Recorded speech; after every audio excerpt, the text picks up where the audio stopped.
Dorothy Day is one of the most prolific social justice advocates this country's ever had. Many outside of religious or activist circles may not know who she is, but Dorothy Day was an ambassador for the poor, the underprivileged, and the ostracized. In 2015, Pope Francis addressed the U.S. Congress and declared that there are, quote, 4 representatives of the American people, unquote. Those 4 people were Abe Lincoln, Martin Luther King, Thomas Merton, and Dorothy Day, who used their dreams of justice, equal rights, liberty, and peace to make America a better place. Dorothy was born in Brooklyn, New York in 1897 to Grace and John Day. Both parents were not churchgoers, and her father considered himself, later on, an atheist. Her family later moved to California and then to Chicago.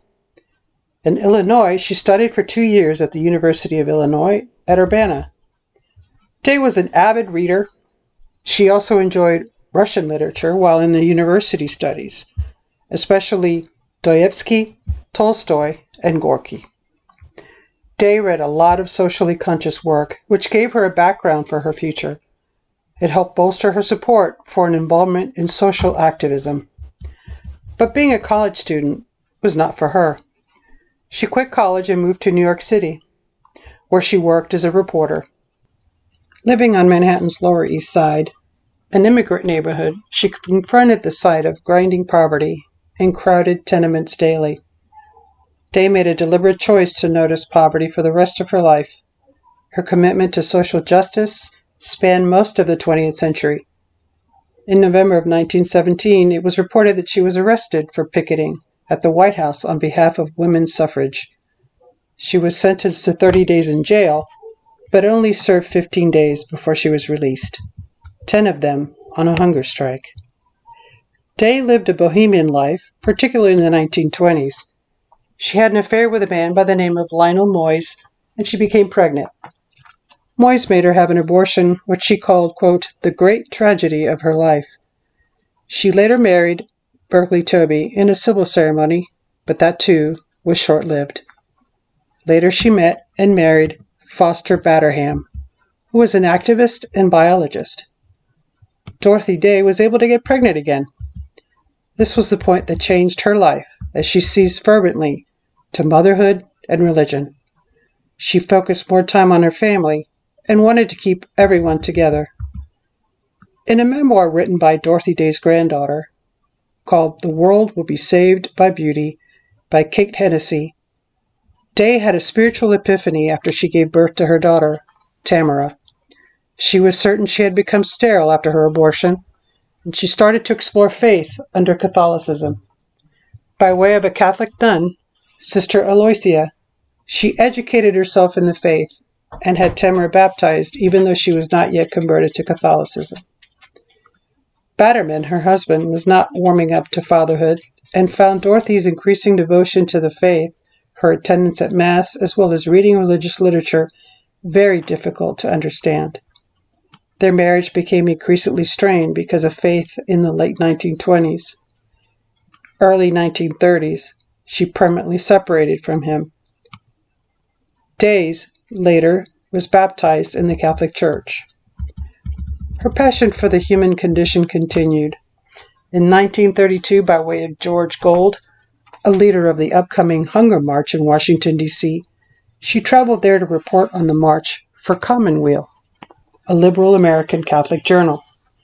Her experience there inspired her decision to take a greater role in social activism and in Catholicism.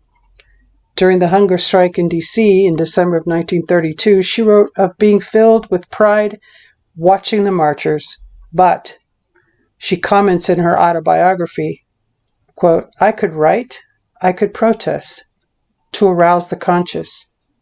But where was the Catholic leadership in the gathering of bands of men and women together for the actual works of mercy that the comrades had always made part of, their technique in reaching the workers, unquote. Later, she visited the National Shrine of the Immaculate Conception in D.C. to offer prayer, to find a way to use her gifts and talents to help her fellow workers and the poor. She found affiliation with the Benedictines In 1955, she was professing as a person dedicated to God's service at St. Procopius Abbey in Lowell, Illinois. This gave her a spiritual practice and connection that sustained her throughout the rest of her life. Also in 1932, Dorothy Day met Peter Maurin, who she credited as the founder of the movement with which she is identified, the Catholic Worker Movement. Maurin, a French immigrant and something of a vagabond, had entered the Brothers of the Christian schools in native France before immigrating to the United States. Maurin provided Day with the foundation in Catholic theology for the need for social action they share a calling for.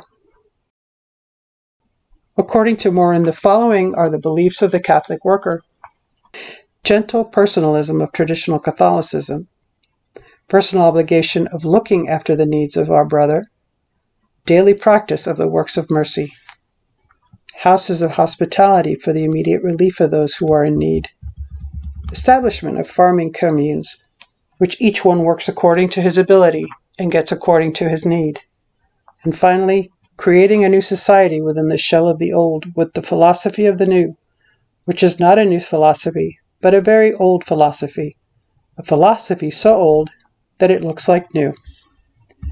The Catholic Worker Movement started when the Catholic Worker appeared on May 1st, 1933, priced at just 1 penny, and published continuously to this day. It was designed at those suffering the most in the depths of the Great Depression, quote, those who think there is no hope for the future, unquote, and announced to them that, quote, the Catholic Church has a social program. There are men of God who are working not only for their spiritual, but for their material welfare, unquote. Over the decades, the Catholic Worker attracted many writers, including Thomas Merton. By 1935, the Catholic Worker began publishing articles which articulated, quote, a rigorous and compromising pacifist position, which broke with the traditional Catholic doctrine of justified wars. This was her personal stance during World War II and the way through the war into Vietnam. In her writings, found in the book called Dorothy Day, Selective Writings, which was edited by Robert Ellisberg, she's quoted as saying, we recognize that while in the order of intention we have tried to stand for peace, for love of our brother, in the order of execution we have failed as American living in living up to our principles. Here are a few other quotes that have stood as a mantra to many who joined in her cause or followed her. In June 15, 1955, Day joined a group of pacifists in refusing to participate in civil defense drills scheduled that day. Dorothy and others with her believed that their refusal was not a legal dispute, but one of philosophy. Day said she was doing, quote, public penance for the United States' first use of an atom bomb. They pleaded guilty on September 28, 1955, but the judge refused to send them all to jail, saying, I'm not making any martyrs, unquote. She continued her protests for the next 5 years, and in 1958, instead of taking shelter, she joined a group picketing the offices of the United States Atomic Energy Commission. The sentences were suspended. On other occasions, however, she did serve 30 days in jail, something that happened many times for many social causes.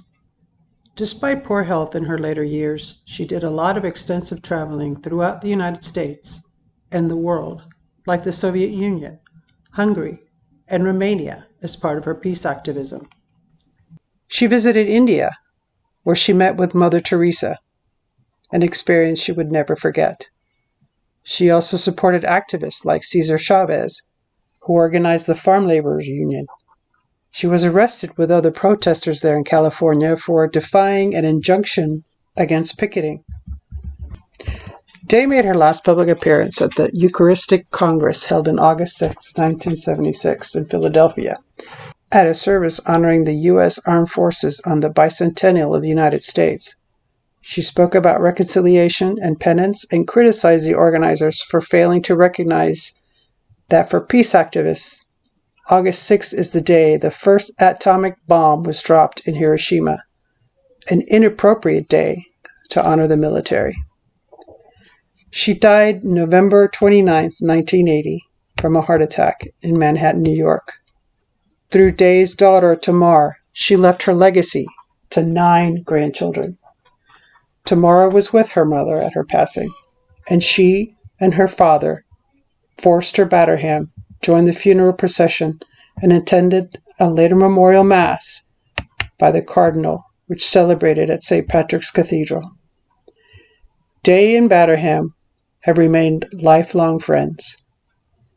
The spirituality of Dorothy Day was one of sacrifice, worship, and a sense of reverence.